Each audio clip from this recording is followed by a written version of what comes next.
Scott Baradell joins us, an expert on branding and trust. The AI-dominated future is going to rely on a lot of trust from us, especially when the creator of AI has said he's concerned that AI could take over. I'm talking artificial intelligence, could take over the world. Scott, that seems alarmist, but this guy seems like he would know. Well, I guess you and I probably both saw the Terminator. We know what happened there. Going right. Machines became aware, and the rest was history. But the sad thing in the Terminator, one of the scenes that they deleted was when the machine became aware. It asked if these diodes made it look fat. People hadn't seen that one as much. Yeah. So you were saying, Scott? I was saying that it's certainly something we need to be concerned about, but I kind of think of AI as like fire. Fire can destroy the house or it can heat up the house. It just depends on how good you are at managing it and controlling it, and that's what we have to do. What are the major negatives now? I mean, I just put into the search engine, into Google here, AI dangers. The first thing that comes up is bias and discrimination. The second one is economic inequality.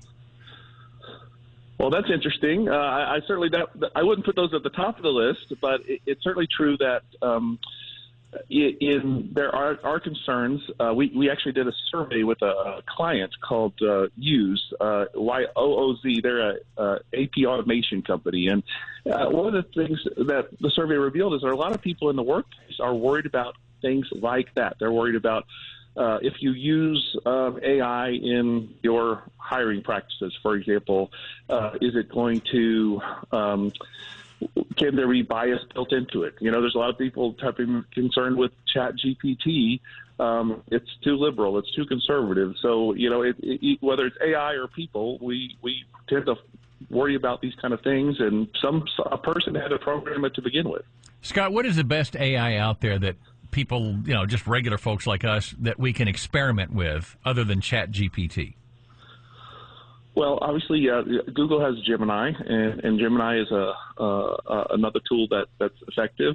It depends on what you're doing. So many companies, we work with B2B tech companies at my business, and almost all of them have developed an AI part of what they do or their strategy. And so, for example, if you use it for writing, Jasper's a great tool. Virtually any specialized thing that you want to do online today, you can find an AI adaptation of that. I'll give you an example. In the world of search engine optimization, making your site appear higher in search engines, there's a tool called Surfer SEO that's been around for a while. And now, it used to be you would write your own article and Surfer would give you tips on how to, change the keywords and add things to make it appear higher in search engines. It might take you a couple hours to really optimize an article. Now it will write the fully optimized article for you with AI, and it's a pretty good quality. So if you look around, you'll find there's lots of more and more specialized tools for anything you want to do. May I jump in and ask Scott a question? Do you guys mind? Absolutely. Scott is Hal J. And I was wondering, first of all, which one you recommend, Gemini, Jasper, to write a book? I'm going to write a book, and I want to write it. So if I put all the info into this computer-generated book and it's published, how close will I come to be accused of plagiarism? Well, that's a really good question, and it's a question that's still ongoing. I guess you may know that some of these tools like ChatGPT have been sued because there's, and there's Google doing the same thing even without ChatGPT, taking content that's been reported on by reporters or written originally by others and just putting it there right in your search results, and essentially as far as the user knows it. It came from ChatGPT. It came from Google. There's no attribution. So it's an open question. And I think that just as like people used to say about Wikipedia, hey, don't use Wikipedia for your research papers, right? Because who knows? It's very true that you should source your content, particularly your data, because not only could you be held accountable for someone else's content that you've used, there's a lot of just fake data in ChatGPT. So you could have a book that has just a lot of nonsense in it. There was a lawyer in Colorado that actually went in court in front of a judge and presented these cases that didn't exist because he had gotten his research from ChatGPT, and the guy basically got fired from his law firm and his bar license suspended. Well, that does not sound enticing. Well, in fairness, and Hal was telling me his life has had a lot of nonsense in it. So oh my! Well, Scott, that's not my work. Okay. I have a quick question. So I'm one of these folks who's not necessarily all on board with this ChatGPT, this AI.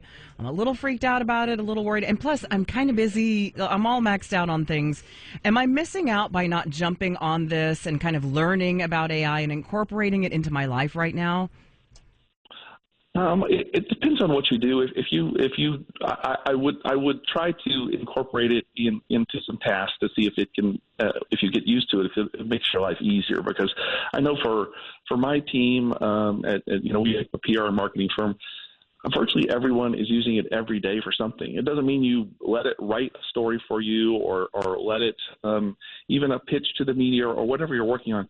But it means, man, it can help shorten tasks. I've written a book, by the way, a couple of years ago, and I tell you, it took forever. And the hardest thing for me with writing has always been, what they call the tyranny of the blank page. Just staring at it and not knowing where to start. And one of the best things about these tools is they can get you started.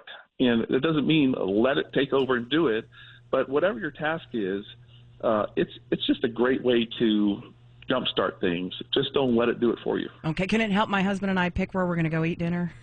Absolutely. Seems to be the hardest thing. We can never figure it out. All right. It's good at that. All right. Scott Baradell, expert on branding and trust. Scott, thank you so much for coming on. We'll definitely have you back. Thank you.